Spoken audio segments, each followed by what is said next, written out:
Eat Bulaga at iba pang TV5 shows panalo, at nakapasok sa top 100 most popular Filipino TV shows sa Pilipinas at sa abroad. Ilang kapuso shows na talo dito. It's Showtime hindi nakasama sa top 100 most popular Filipino TV shows. Talaga namang may mapapahiya na namang mga bashers ang TV5 dito, na mga nagsasabing ang wala daw nanonood sa TV5, at wala din daw may gustong manood ng mga kapatid shows.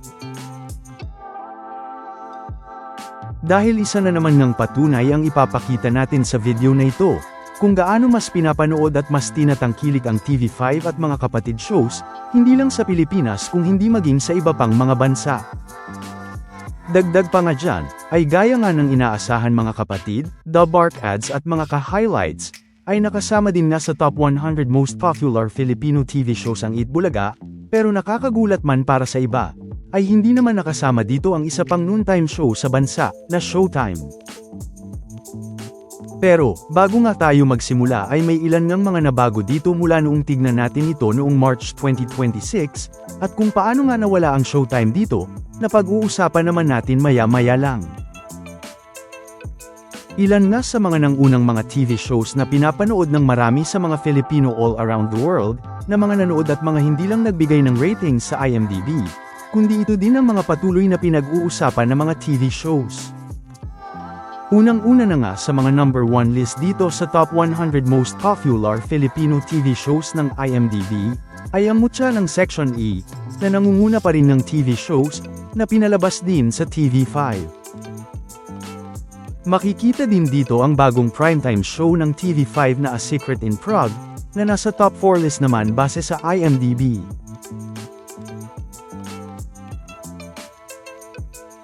At nasa top 5 list naman ang The Secret Hotel ng GMA7.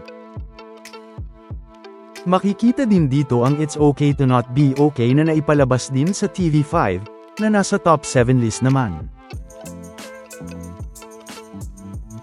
Makikita din ang isa pang bagong show ng TV5 na Project Loki, na nasa top 11 list, ang House of Lies ng GMA na nasa top 13 list, kasunod ng Seducing Drake Palma na napanood din sa TV5, at nasa top 14 list naman ito. Nakapasok din ang Blood vs. Duty ng ABS-CBN, Secret Ingredient ni Julia Barreto, at ang Encantadia Chronicles ng GMA7, na nasa mga top 17, top 18 at top 19 list naman.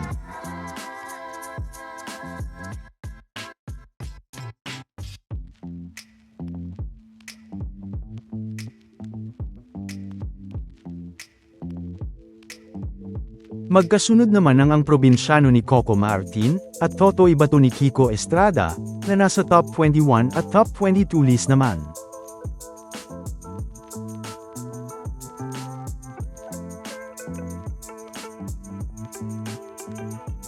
Nakapasok din ang Tadhana, Pepito Manaloto at Pepito Manaloto Tuloy ang Kwento, na nasa top 24, top 25 at top 26 list naman, na mga shows naman ng GMA7.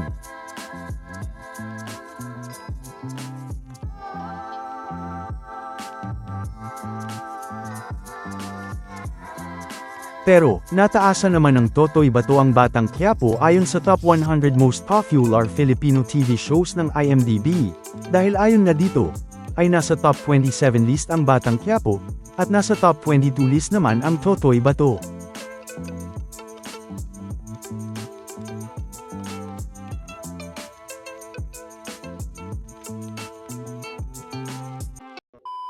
Welcome back mga ka-highlights! Bago tayo magpatuloy ay maaaring mag-subscribe at i-click ang notification bell para updated kayo sa mga susunod pang videos, at paki-like na rin ang video, share at mag-comment na rin. Maraming salamat po.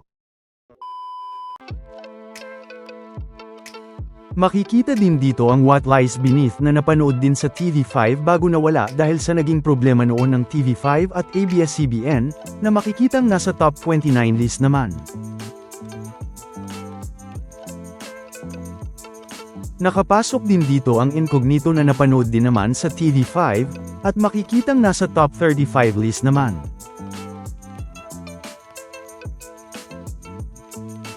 Makikita din dito ang magpakailanman, Never Say Die at Family Feud ng GMA7, na nasa mga top 37, top 38 at top 39 list naman.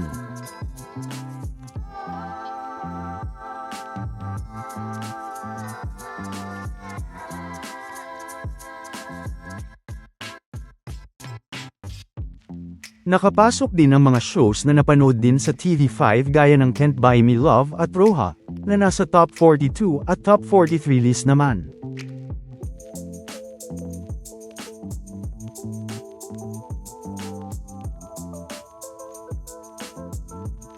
Nakapasok din dito ang Encantadia, The Master Cutter, Apoy sa Dugo at Sanggang Dikit ng GMA7, na nasa mga top 44, top 45, top 46 at top 47 list naman.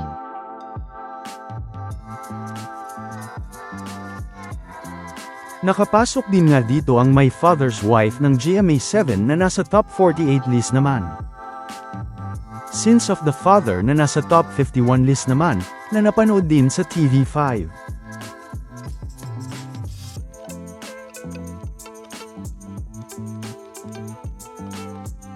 Nakapasok din ang mga shows na napanood din sa TV5 gaya ng Senior High, What's Wrong with Secretary Kim, Saving Grace, na nasa mga top 60, top 62 at top 63 list naman. At syempre kasama din dito, ang isa pa nga sa bagong show ng TV5 na My Best Friend Emin, na nasa top 61 list naman.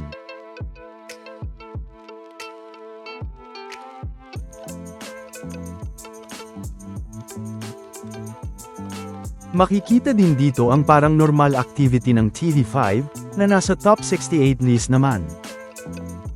Ganun din syempre ang dekada ng nagpapasaya sa ating mga tanghalian na Itbulaga, na makikitang nasa top 69 list naman ng IMDb.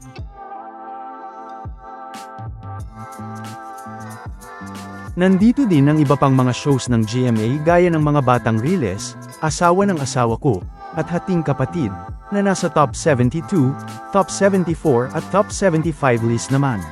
At ang napanood din sa TV5 noon na Iron Heart, na nasa top 73 list naman. Nakapasok din dito ang Midnight DJ ni Oyoboy Soto, na nasa top 76 list naman. Makikita din naman ang TikTok Clock ng GMA7, na nasa top 79 list naman. Ang Bad Genius The Series naman na pinagbidahan naman ni The Bark Ads Tash, ay nasa top 86 list naman.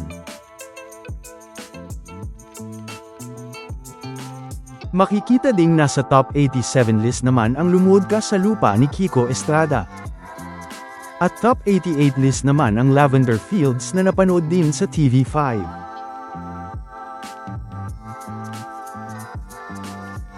Ang Viva One Original naman ni Ashton, ay makikitang nasa top 91 list naman.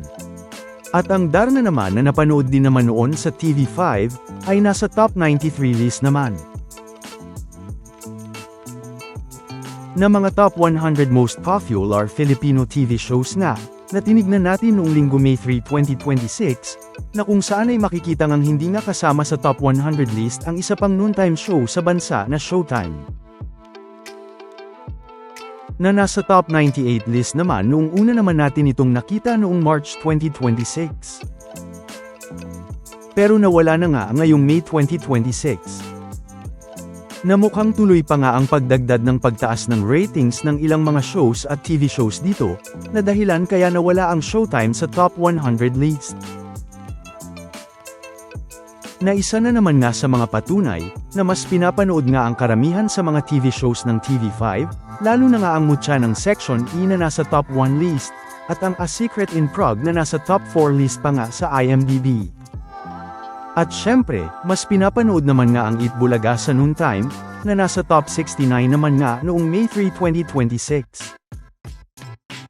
Natandaan na nanggaling yan sa kilalang website na IMDb na nagsimula pa noong 1990, at ang mga list na ito ay base sa mga ratings hindi lang sa Pilipinas, kundi maging sa iba't ibang mga bansa, at kung paano ito pinag-uusapan. Samantala, ano naman ang mga masasabi nyo patungkol sa mga napag-usapan natin sa video na ito?